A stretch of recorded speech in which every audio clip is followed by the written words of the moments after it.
이름에 걸맞는 모습을 다 가지고 있지를 않습니다. 첫 번째 살펴보았던 것처럼 아브라함은 갈 바를 알지를 못하였다. 우리 인생에 모든 걸 잘 알고 가는 게 아니에요.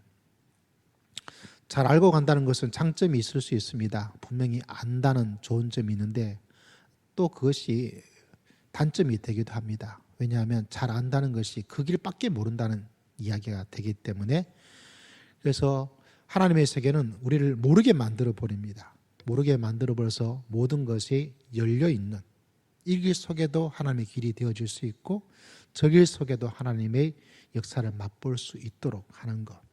혹여나 내년에 어떻게 될지 못하겠다, 내가 예상한 대로 일이 잘 되지 않는다, 그런다 하더라도 여러분, 아브라함도 갈 바를 알지 못하는데도 오직 하나님을 따라 한 걸음 한 걸음 나가는 그 속에 하나님의 역사가 일어났습니다. 그래서 여러분, 내년에 어떻게 될까 우리는 불안하죠. 또 알지 못하기 때문에 어려움을 가지기도 하지만 하나님의 세계는 항상 역설적인 측면이 있다는 것을 기억하고, 하나님, 나는 알 수 없습니다. 내일 일은 난 알아요, 이게 아니고 뭐죠? 내일은 잘 몰라요. 세상의 이야기는 난 알아요 이렇게 이야기하지만 하나님의 세계는 내일 일은 난 몰라요. 모름이 더 나을까 아는 게 더 나을까? 아는 게 병이 되기도 하는 거예요. 그래서 우리는 오직 하나님 그분을 신뢰하고 모르는 하루하루 인생을 대고 한 해를 시작한다 할지라도 하나님께서는 모든 것을 알고 계실 줄을 믿습니다. 저는 주님만 따라가겠습니다. 그러면 사방팔방이 다 열려지게 됐다는 것을 기억하셔야 돼요. 너무 잘 알고 있으면 이 길 외에는 다른 게 아니에요. 이 길만 가야 돼요. 이렇게만 돼야 돼요. 근데 하나님의 세계는 모든 것이 열려 있다는 사실을 늘 기억하고, 나의 모름이 하나님의 알미 되고 나의 부족함이 하나님의 풍성으로 맺어질 수 있다는 사실을 늘 마음속에 기억하고 여러분 믿음의 길을 달려갈 수 있는 여러분 모두가 되시기를 주의 이름으로 축복합니다. 두 번째, 우리는 아브라함이 어떤 모습이었죠? 거짓말을 딱 두 번 성경에 나오죠. 자기 아내를 동생이라. 실제로는 더 많은지도 몰라요. 성경은 제한된 기록만을 남겨주고 있기 때문에 좀 한국말로 쉽게 말하자면 이렇게 뻥칠 수 있죠. 거짓말을 밥 먹듯이 하는 사람인가 보다. 근데 사람은 이렇게 위기의 속에 처하게 되어지면 살아가기 위해서 뭘 할 수 있냐면 거짓말을 하기도 해요. 올 한 해 몇 번 거짓말을 해보셨습니까? 그걸 세는 사람은 아무도 없어요. 그렇죠? 내가 얼마나 거짓말을 하는지 옆에 있는 성도에게 이야기해 줍시다. 거짓말하고 사느라 수고 많았습니다. 시작. 거짓말하고 사느라. 뭘 또 그런 걸 또 밝혀서 이야기하고. 우리는 착하게, 아브라함도 어때요? 부분적 진실만을 이야기했죠. 뭐라고요? 이 사람은 내 누이입니다. 진짜 누이가 맞는데 더 진짜 본질은 뭐였죠? 아내인 것. 내 아내인데 그걸 숨기는 거죠. 여러분, 그러면서 우리는 살아갑니다. 그렇기 때문에 여러분, 이 땅을 살아가는 모든 사람이 이 사람이 어떤 때는 거짓말을 할 수도 있는 그 약점을 가지고 있는 사람이구나. 그걸 항상 인정해야 돼. 여러분 앞에 있는 제가 거짓말을 하고 살았을까요? 하지 않았을까요? 엄청나게 사기를 치기 위해서, 누구를 속이기 위해서 그런 거짓말을 하지 않을지 몰라도 거짓말을 좀 해요. 알지 못하게. 여기 사람이다.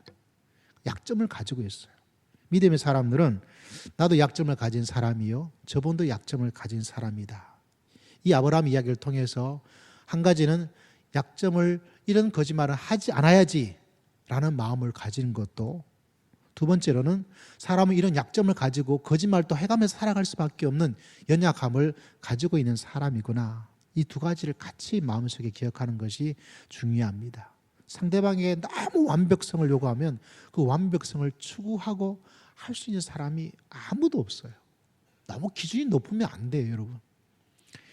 왜냐하면 하나님의 사랑으로 우리가 살아갈 수 있는 것. 그렇기 때문에 여러분, 혹여나 집안에서 내가 생각하는 이 정도 수준에 와야 돼, 당신 이렇게 해야 돼 라고 우리는 원하고 또 바라지만은 그렇게 할 수 있는 사람이 이 땅에 많지 않아요. 그래서 우리가 흔히 말하죠. 믿는 도끼에 뭐가 지키죠? 발등이 지키는 거예요. 왜? 우리는 이만큼 믿었는데, 목사님 이만큼 믿었는데, 교회는 이만큼 믿었는데, 근데 그 믿음을 그만큼까지 할 수 있는 사람은 이 땅에 많지 않아요. 많지 않다는 말은 거의 없어요. 가져야 될 것은 하나님, 연약하지만 저는 저런 사람은 되지 않도록 주여 내 마음을 타산지석으로 삼아서 굳건히 결심하는 것. 동시에 그런 실수와 그런 약점을 가질 수 없는 사람이기 때문에 그 사람을 사랑하고 덮어주고 또 이해해주고, 여러분 그렇게 믿음의 길을 달려갈 수 있는 여러분 모두가 되시기를 주의 이름으로 축복합니다. 자, 세 번째 오늘 말씀은 어떤 사람 아브라함을 만나게 됩니까? 오늘 아브라함은 자기 조카 롯과 사이에서 일어섰던 이야기를 이야기해 주고 있습니다. 어떤 이야기입니까? 네가 이리 가자면 네가 먼저 선택해라. 왜냐하면 롯도 좀 양들과 재산이 많아졌고 아브라함도 많아지다 보니까 그 당시에 가장 중요한 것이 바로 이 물이었어요. 이게 물인데 이 물을 먹어야 되는데 물의 양은 제한되어 있죠. 그래서 여러 가지 다툼이 많이 일어나고 있는 그런 일들이 종종 일어나게 되는데, 어쨌거나 조카와 삼촌이 되어져서 누가 힘이 더 셀까요? 당연히 삼촌이 그 당시에 서열적인 측면에서 힘이 좋은데, 아브라함은 어떤 이야기를 하고 있습니까? 오늘 이렇게 이야기를 하고 있습니다. 9절에 보니까 내 앞에 온 땅이 있지 아니하냐, 나를 떠나가라. 그러면서 내가 자할 테니까 너는 저쪽으로 가, 이렇게 말하지 않고 이렇게 모든 것들을 넘겨주고 있습니다. 내가 자하면 나는 우하고 내가 우하면 나는 자할 것이다. 선택권을 누구한테 준 거죠? 조카한테 양보한 거예요. 그 사람을 배려해 준 거죠. 다시 말하자면 내가 가질 수 있는 권한, 내가 가질 수 있는 권리를 실제로 이 당시에 어떤 서열적 측면에서, 삼촌과 조카란 측면에서, 나이 많음과 젊은 사람의 측면에서 보면 모든 것들이 다 무너지고 또 무너져서 모든 것을 다 배려하고 양보하고 포기한 같은 그런 모습을 가지게 됩니다. 왜 이랬을까요? 아브라함이 미쳐서 이랬을까요? 왜 이런 엄청난 결단을 할까요? 왜냐하면 이 당시에 내가 어떤 땅에 어떤 물이 많은 곳에 이걸 다 알아요. 그래서 어떤 것을 선택하면 이미 잘 될 것, 이것을 선택하면 나빠질 것, 이것이 경험치에서 이미 만들어져 있는 상황 속에도 아브라함은 어떻게 하고 있습니까? 네가 하고 싶은 대로, 네가 하자고 하는 대로 해도 괜찮다라고 하게 된 거죠. 왜 이런 엄청난 일들을, 이런 배려와 이런 포기를 할 수가 있었을까? 우리에게 이것이 참 중요합니다. 하나님의 백성들이 이 땅을 진짜 멋지게 살아갈 수 있는 것들은 누구한테 달려있느냐?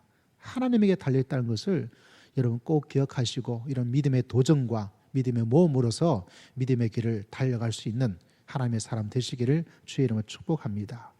참으로 안타까운 것은 우리 인생에 종종 롯과 같은 선택을 하면서 살아가요. 롯은 어떤 선택을 하게 됩니까? 10절에 보니까 눈을 들어 요단 지역을 바라본 저 소알까지 온 땅에 뭐가 넉넉해서요? 물이 넉넉해요. 이 당시에 이 농경사에서 제일 중요한 것은 뭐죠? 물이에요. 물이 중요한 거예요. 그래서 모든 문명의 발상지는 뭐를 기본적으로 가지고 있죠? 물, 강, 바다를, 물이 중요한 거예요. 그래서 물이 있다는 것은 앞으로 어떻게 될 것인지를 훤히 알 수 있는 가장 중요한 것이 됩니다. 그럼에도 불구하고 아브라함은 그것을 선택하지 않고 롯은 왜? 자기의 경험과 이 땅의 지식을 가지고 무엇을? 물이 중요하다. 물이 있어야 돼. 물이 넉넉해야 돼. 물이 아니면 안 돼. 이런 것이 이미 잡혀져 있는 거예요. 그런데 믿음의 위대한 사람이었던 아브라함은 그걸 알고 있음에도 불구하고 다 넘기는 거예요. 왜?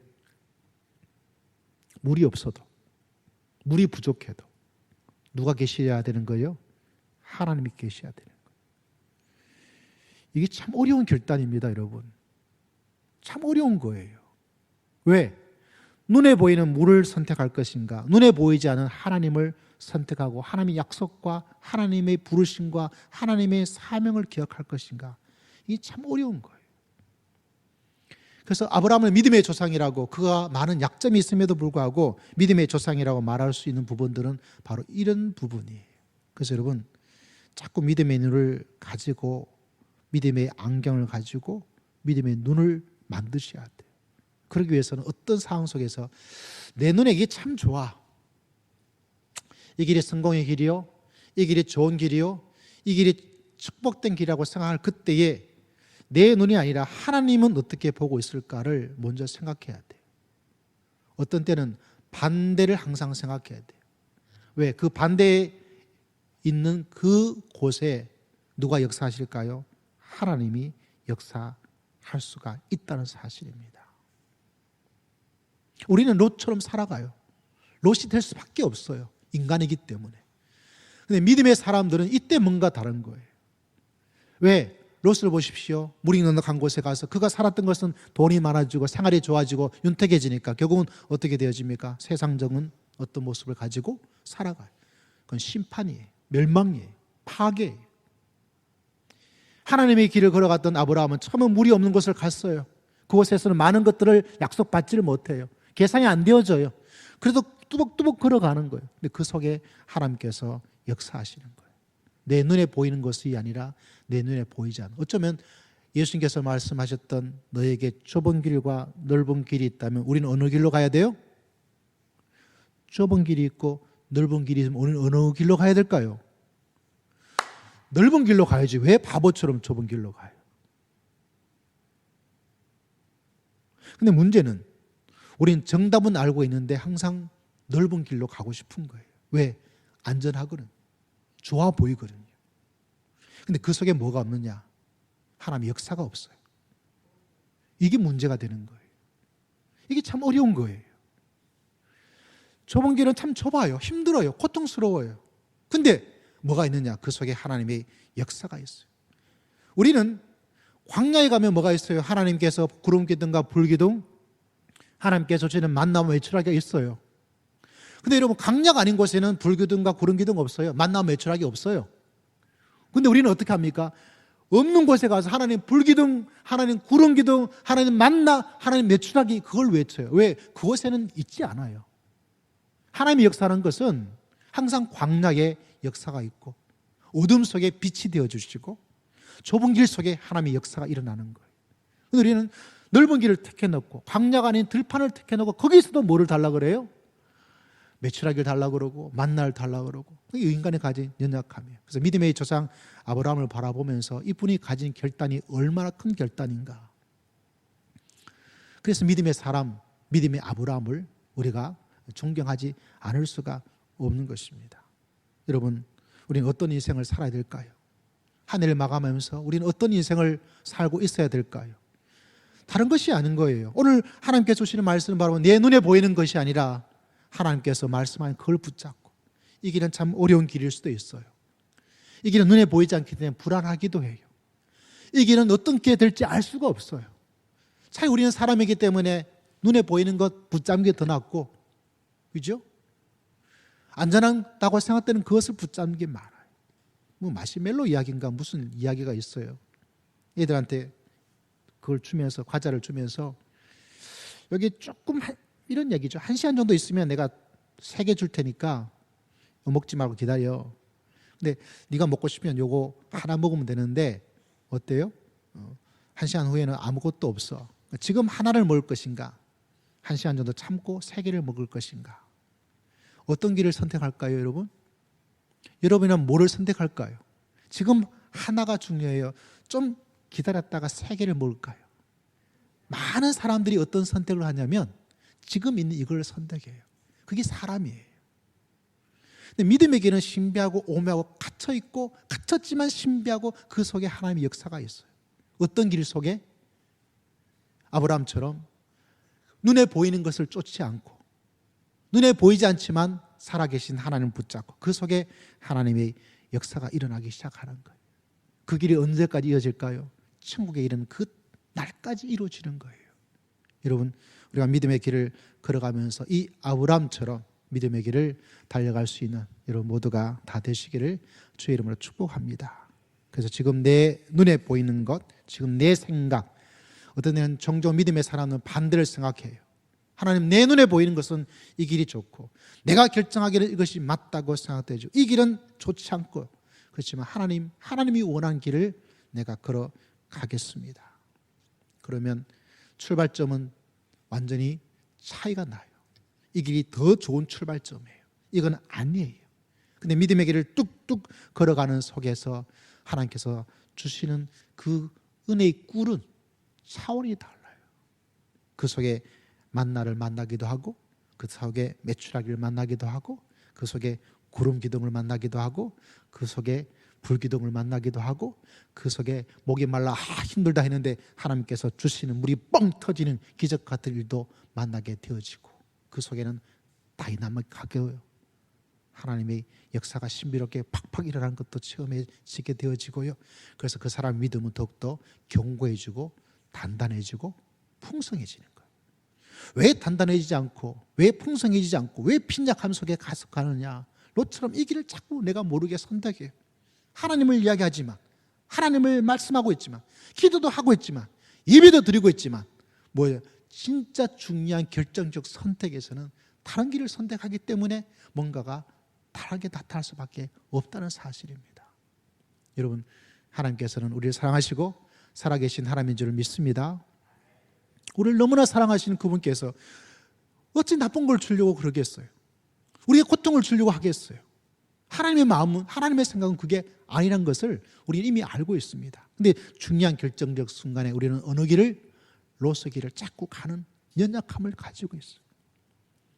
여러분, 이제는 믿음을 가지고 하나님에 대한 확신을 가지고 하나님을 바라보면서 나를 부르시는 길이 무엇인지, 나를 인도하고자 하는 것이 무엇인지, 나에게 준 가나안 땅, 약속의 땅이 무엇인지를 그것을 믿음의 눈으로 주의 음성을 들으면서 나아가야 돼요. 나아간다면 그것이 어떤 역사가, 꿀과 같은 역사가 하나님께서 저와 여러분에게 허락하여 주실 줄을 믿습니다. 그래서 우리는 결단해야 돼요. 주님, 내 눈에 보이는 것이 아니라 내 눈에 보이지 않지만 하나님의 인도하심, 하나님의 도우심, 하나님의 계획을, 하나님의 사명을 따라 가보겠습니다. 비록 우리가 또다시 무너진다 하더라도 또다시 일어서면 되는 거예요. 그래서 여러분, 성탄절을 맞이하고 또 한 해를 준비하면서 이런 아브라함의 모습을 가지고 믿음의 길을 달려간다면 얼마나 우리의 인생들이 더욱더 예수 그리스도를 말미암아 하나님의 은총 가운데 거할까. 하나님이 주시는 신비하심과 하나님의 계획과 하나님의 섭리함 속에 살아갈 수 있을까. 저는 여러분 모두가 그런 아브라함 같은 하나님의 은총과 사명과 복된 길을 걸어갈 수 있는 믿음의 귀한 성도님들 다 되시기를 주의 이름으로 축복합니다.